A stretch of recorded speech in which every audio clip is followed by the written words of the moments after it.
Hi, you're listening to the My Body, My Story podcast. Today I don't look back with regrets. I've had good relationships, bad relationships, jobs that were making me happy, jobs that didn't make me happy, but I think it was all a journey that was good, and that's what built me to where I am. This is the 45 over 45 chapter, where we celebrate rule breakers and role models, the women who inspire us to live life our way and to show their sensuality, beauty, soul, and true essence.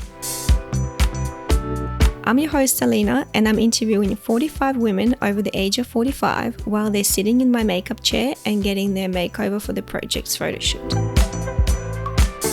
Here we talk about what it's like to be 45 plus, adjusting to the changes that come with time, and we'll listen to the stories of our participants. If you have an interesting story to share, we'd love for you to participate. You can email us on info@alexandrawalker.com, and that's Alexandra spelled with a KS, or visit our website alexandrawalker.com. Welcome, Sarah. Thank you for coming today. And while you're in my makeup chair and getting your glam up done, let's talk a little bit about yourself. So tell us about yourself. I've come from India, came here in 2003, and it's been a good journey so far.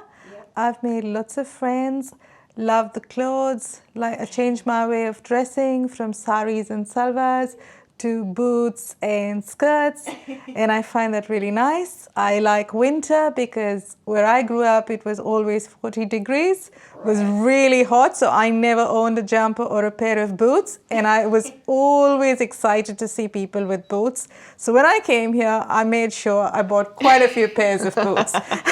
So you're rocking boots every winter now? Yeah, boots and coats, and then I decided to buy different colored boots and different colored coats. Yeah. It was quite an interesting journey, and I like eating, so I visit every part of Sydney where there's a different ethnic community, and I try their food. Yeah. Reason being, when I grew up, I didn't travel much because the dollar and the rupee is a really bad conversion rate. Yeah. So I didn't have much money to travel, but when I came to Australia, I could actually try different types of food, and I like meeting different people from different countries. And every time I meet someone from a different country, I talk to them and learn about their culture, and it just finds it more interesting. Yeah.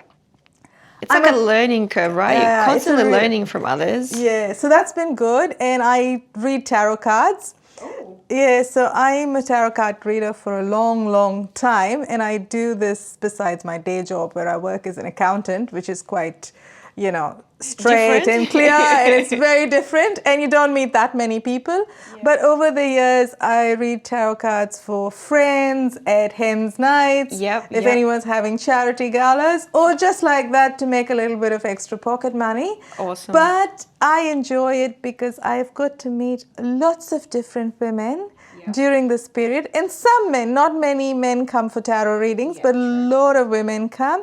And I think I listen to their stories, and I give them a set of cards which they pick and helps guide them on their future or make some decisions, because we often are very confused because I think we believe in romance, which is what I strongly believe in, and sometimes that goes pear-shaped, sometimes it has happy endings. So I think when you read the cards, you give people a bit of hope and clarity, right? Yeah, and I enjoy doing it. And sometimes you also help them with their career paths, or you give them good news, or you tell them, look, be careful, it's a word of warning. Yeah. So I do that. I used to do tax for a lot of people at one point in time, but I actually now am leaning more towards tarot reading, and I enjoy that. Have you set it up as a business yet, or? Oh, it's like I do have a few business cards, and I do have a Facebook page, but I think with tarot reading, it's more word of mouth. Yeah. And a lot of people come back to me, and sometimes I need to also tell people, this is it. It's a set of cards. It gives you guidance, but it's not set in stone. Yeah, so take what resonates kind of thing. Right? And I tell them that. And sometimes I also, because for that many years that I've been doing more accounting, I tend to think in a more very defined and logical manner. So I tell them, look, this is it, these are your options. Hope you go away with a smile, have a think about it, and I hope it makes you happy. But I wish actually I was doing something like what you're doing, because this is more Creative. interesting. Yeah, I think sometime later, maybe after 50, when the mortgage is paid off, I might think of something more creative. Yeah. Hey, tarot cards might, take off, and that will be your creativity outlet, and you'll be doing that for a while. Yeah, I think so, but it also can become very heavy, because if you listen to too many people's sad story, people come in, they come in with hope, they come in with I don't think I could do justice if I did too many readings a day, because you need to give a person a good ear, listen to them, answer their questions, pull as many cards. That takes about an hour or so, and I think if you do too many close together, you're not doing justice to it. That's right. The energy is like you need that time to recharge as well. Yeah. So that's kind of my story. Yeah. And do you have, you said before, you have children? I do have one boy, and he plays a lot of soccer. And every Saturday we pretty much travel around Sydney to wherever they are playing. And I've made it interesting, because I look up the eateries in those new suburbs. And I find something that's really good and go and have a meal there. And if you want to know where to find different ethnic food, ask me, because believe me, I can tell you where you can find it. If you want the best Portuguese tarts, if you want the best borek, I'll tell you which suburb to go to. You should start writing like reviews or something on every restaurant you go to. Like that could be another thing. Like if that's your thing, you've tried so many things, you found so many great places that others may not have heard of. So you should probably share, like this is the place, if you're looking for, I don't know, the best Brazilian place in Sydney, this is the place to go to or something. I think I should. I know I have a plan, and hopefully when COVID is over, like in Europe, they have these free walking groups. I think I want to do that. I like telling stories. I love meeting people, and I think I'd show them a lot of Sydney that they would really like. That's right. So I think maybe something like that. Let's see. I mean, I think now I've done the hard yard of actually putting down roots in Sydney, because I came with a bag of clothes. And now I think, in this 16-year journey, it has been good. So next stages would be doing something more fun, more creative. That's right. Just for the soul, right? Yeah. Because I think, when you come in, you 30 to 40, you sort of put down your roots in your foundations, and you work the long hours and stuff. But I think now I'm in a good place to sort of take my next step. Let's see. Oh, that's exciting, Sarah. Yeah, I love food, so I'll follow you. If you start doing reviews, I'm all there, because I love that, and I like to experiment and try different cuisines. So I'll be your number one fan. I go to actual places where it's really authentic. And they might be I was surprised in Rockdale the amount of places which sold borek, and I lean towards European food, because I've always been fascinated with Europe, and I, being Indian, I'm used to spice and a lot of pungent food. So I think because this food is so different, I like trying it.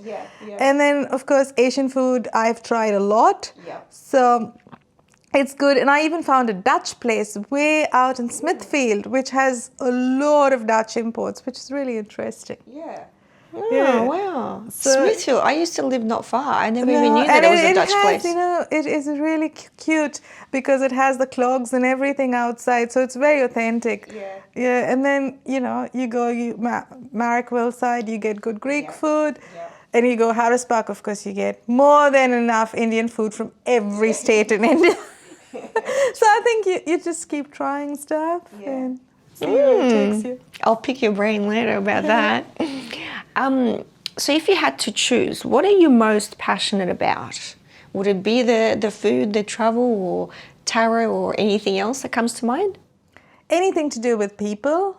So I'm kind of versatile. If I see new people, I start talking and I take it from there. So anything that has a lot of people interaction makes me happy. Yeah. And I like just making people happy and making them smile.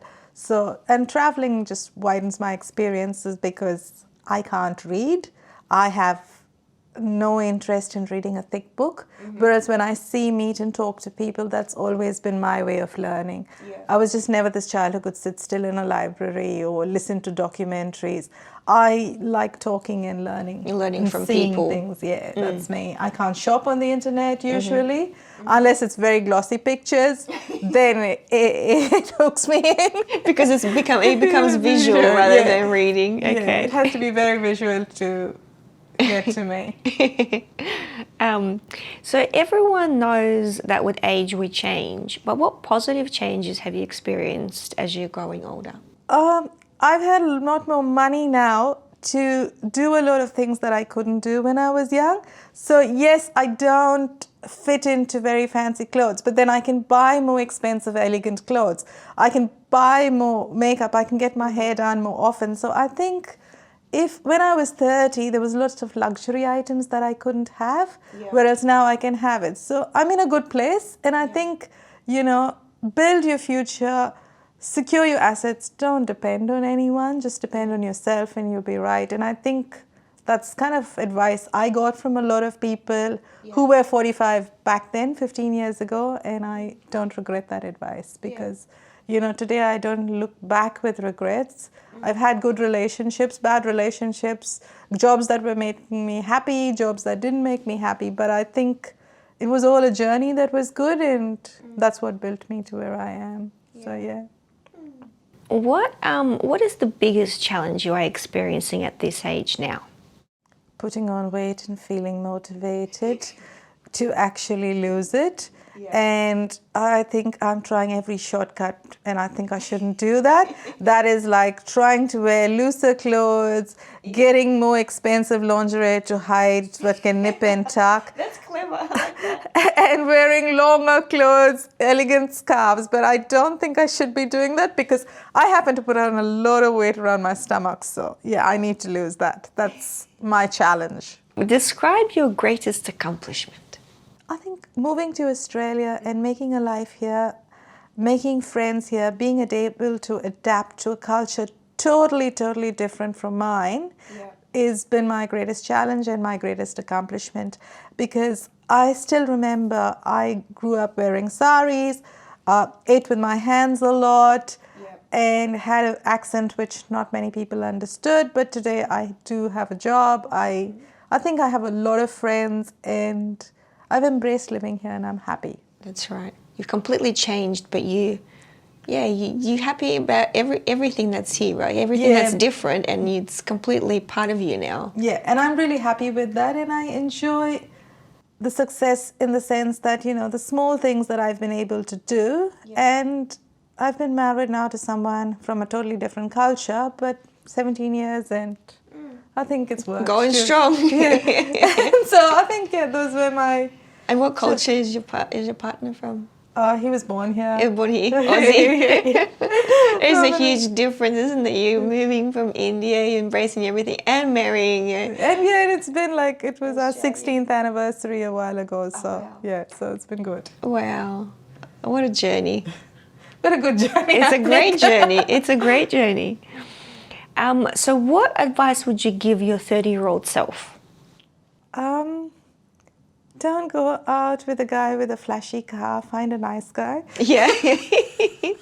We've all made that mistake. But I think, you know what? Maybe the guy with the flashy car made my life more interesting. True. So, hey, so what? Adventure. I don't think, there was adventure and it was worth it. Don't get too badly burnt. If you do get burnt, pick up and, dust yourself off and go on. You're not on an island. That's not the last or the end of the world. That's right. Find another guy with a nice car. I love it. What advice would you give younger women who will eventually undergo these changes when they're growing older? Look after your body, but you know what? Grow old gracefully, because it's just the cycle of life. You can't be a teenager all your life. And as you grow older, just look after your body. As long as you're healthy and happy, you can then sort of dress to the fashions at that point in time, and you will be elegant as well.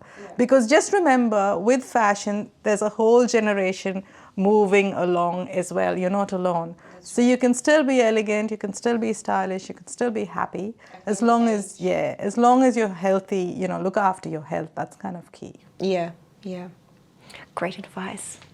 Where do you think the idea of a perfect body image comes from? It's the magazines, and look, I think we've all grown up looking at magazines.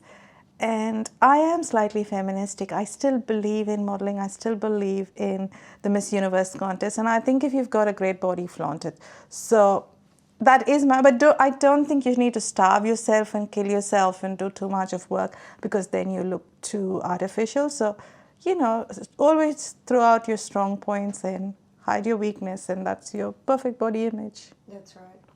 Wear clothes that suit you, wear makeup that suits you. Don't try to look like some other ethnic background that you're not, because I think then you just have to put too much of makeup and it looks too unnatural.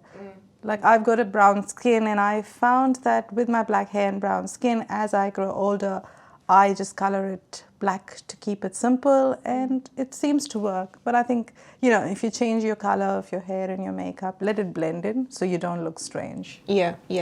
So rocking blonde hair. No, I think if I could, I would. But look, then try it with a wig, because then you can always change it. Don't go and spoil your hair. So try looks. That's a great idea, actually. Try looks, and then, don't make anything permanent, so you can always change it. Yeah, actually, a wig is a good idea. Like, what color do I want to be today? Don't bleach your hair and damage it, right? Just try a wig. Yeah, just a week later to go back to your natural color. So what does it mean to you, feeling good and looking good? What do you think comes first? I think if I look good, I feel good, because with COVID, we were all stuck at home, and you just wore the same rubbish every day, and then you just walked around the house. But I think when you had to start getting out of the house and going back to work, you consciously made the effort to get your hair done, your nails done. You made sure your clothes fitted you and your shoes were good. And I think that then puts a bit of a spring to your step, and you start being a little bit more confident. And when you see a lot more people around you, you don't sort of go back into your shell. You then want to blend in, so it adds to your confidence. So I think that's what I need, to feel well dressed and look confident, and then I feel good. And sometimes, of course, if you've heard a lot of bad news and stuff, I think it takes your mind off if you get a bit of a makeover and you put your chin up and you go out. Yeah, always, Looking good, being around people, you kind of absorb that more positive energy and feel a bit better. What makes you feel the most beautiful? Nice clothes, nice perfume. Nice boots? Oh, boots, yeah, but I think just nice clothes, and nice makeup, nice perfume, and that makes me feel really good in a nice environment. And I think, look, I am more a city person. Yes, I love the country, but I think if I need every so often to go to a good function, it totally prompts me to feel all dressed up, and then I feel good. Yeah.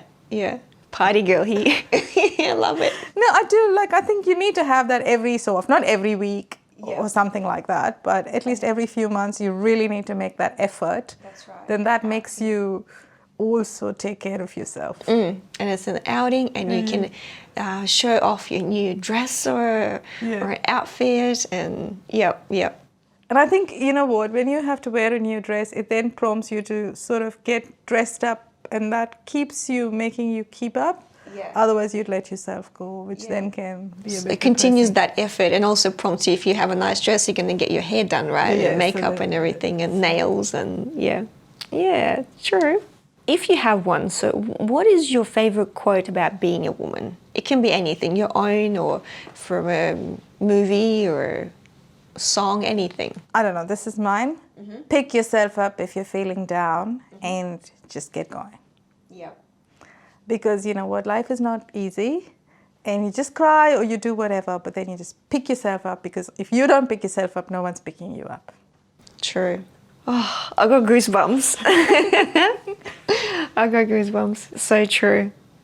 And we're strong enough to do that. Everyone is strong enough to do that for themselves. I think you have to, because if you pick yourself up, people will hold your hand and pick you up. But if you refuse to pick yourself up, you won't even accept the hand that's being shown to you. Yeah. And then family, friends, everybody will slowly give up on you. Yeah. But you need to do that. Otherwise, you're gone. Oh, thank you so much, Sarah. You've been great. Great advice and wisdom here and everything and entertainment for us. Thank you so much for coming and sharing your story with us. Thanks, Sarah. If you have an interesting story to share, we'd love for you to participate. You can email us on info@alexandrawalker.com, and that's Alexandra spelled with a KS, or visit our website alexandrawalker.com.